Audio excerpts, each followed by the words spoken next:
अस्सलाम वालेकुम। Welcome to एमराद।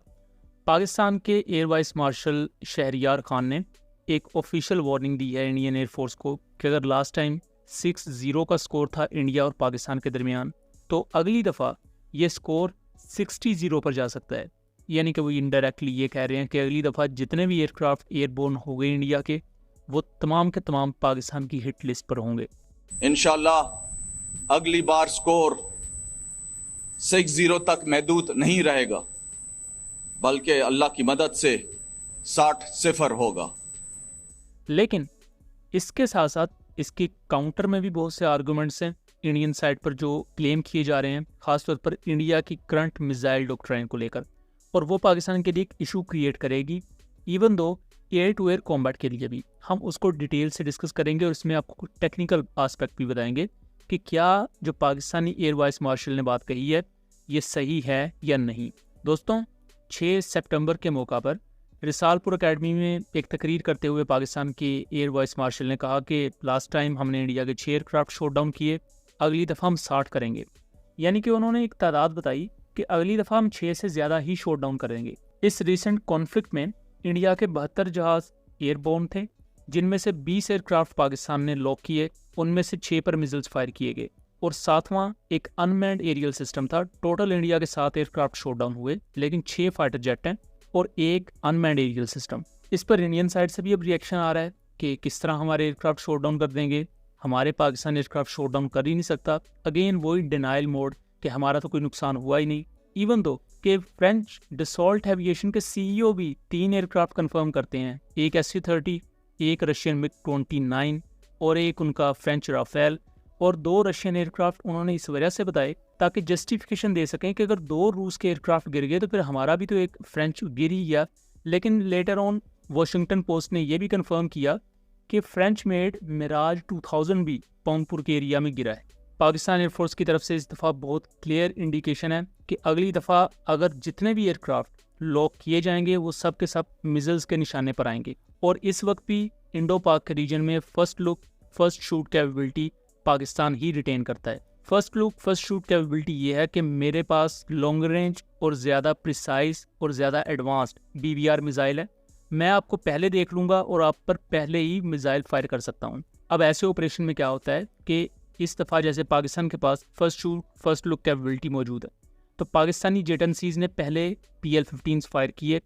तो जब राफेल, SU-30, मिराज 2000 एटसेट्रा इन पर BBR मिसाइल्स फायर हुए और जब वो बहुत करीब चले गए और पिटपुल सिचुएशन में आ गए, तो तब जाके इनके रडार वार्निंग रिसीवर्स ने इन्हें वार्निंग दी कि आपकी तरफ मिसाइल आ रहा है। तो उस वक्त ये इंडियन फाइटर जेट बजाय कि पाकिस्तान पर कोई काउंटर अटैक करते, ये डिफेंसिव पोजीशन में चले गए पीछे की तरफ, और वही मैनूवर करते करते इनके 6 एयरक्राफ्ट गिर गए।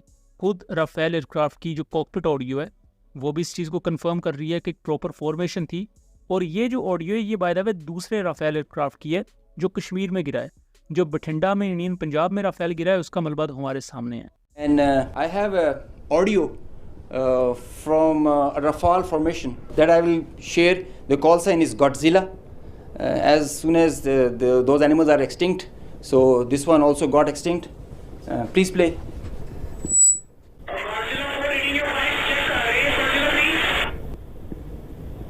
So he's asking whereabouts of his formation member.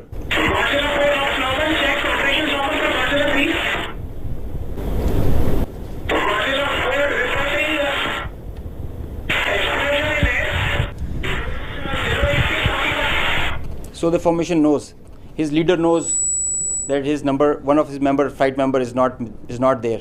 They have an RT. This is the original RT that they are exchanging, and they are asking about his position. He is giving his own operations as fine, but he has claims that I have seen an explosion in the air. और ये जो audio सुनवाई थी पाकिस्तान ने, ये IOK में गिरने वाले राफेल की है, जिसका फॉर्मेशन कमांडर खुद ये कह रहा है कि मेरा जो 3rd नंबर पर राफेल उड़ा था वो शॉट डाउन हो चुका है, जिसका कोड नेम गॉडजिला 3 था। अब इसके बाद हमने 10 मई को ये देखा कि इंडिया ने पाकिस्तान पर जस्ट मिसाइल्स फायर किए, उनकी एयरफोर्स उस दिन ज़्यादा फ्लाई नहीं की। इंडिया ने बाद में ये भी कहा कि हमारे कुछ air launch BrahMos missile fire किए गए एयरफोर्स का इस्तेमाल करते हुए, लेकिन पाकिस्तान ने जो सैटेलाइट इमेजरी दिखाई है वो ये चीज़ वाजे कर रही है।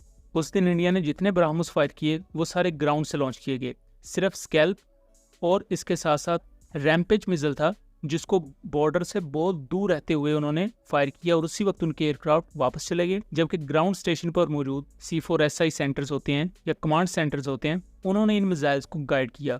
यानी कि इंडियन एयरफोर्स 10 मई को भी काफ़ी ज़्यादा परेशान थी और डरी हुई थी, जिसकी वजह से वो बॉर्डर से बहुत ज़्यादा दूर रहे। इस चीज़ को खुद इंडिया के chief of defence staff Anil Chauhan भी कंफर्म कर चुके हैं कि पाकिस्तान इंडिया के क्लैश के बाद 8 और 9 मई को ये 2 दिन इंडियन एयरफोर्स ग्राउंडेड रही थी। General, there's still one unanswered question since the incident between Pakistan and India, and that is whether or not Pakistan downed an Indian jet, or in fact more than that. Can you confirm? I think what is important is that not the jet being down, but why they were being down. But a Why? jet, at least one jet why? was downed? Yeah. Why they were. So the good part is that we are able to understand the tactical mistake which we made, remedy it, rectify it, and then implement it again after 2 days, and flew all our jets, again targeting at long range, which I said.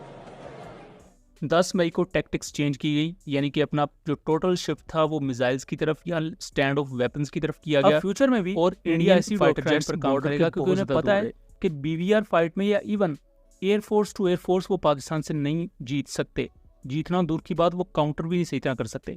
अब ऐसे situation में India ये plan कर रहा है कि अभी उनके ब्राह्मस मिसाइल जो एयर लॉन्च हैं उनकी रेंज है 290 किलोमीटर, लेकिन आपको प्रिसाइज हिट के लिए जो एक्चुअल रेंज है वो 240-250 किलोमीटर की ही यूज़ करने को मिलती है। फ्यूचर में इंडिया कह रहा है कि हम इसका 700 से 800 किलोमीटर रेंज वाला वेरिएंट निकालेंगे।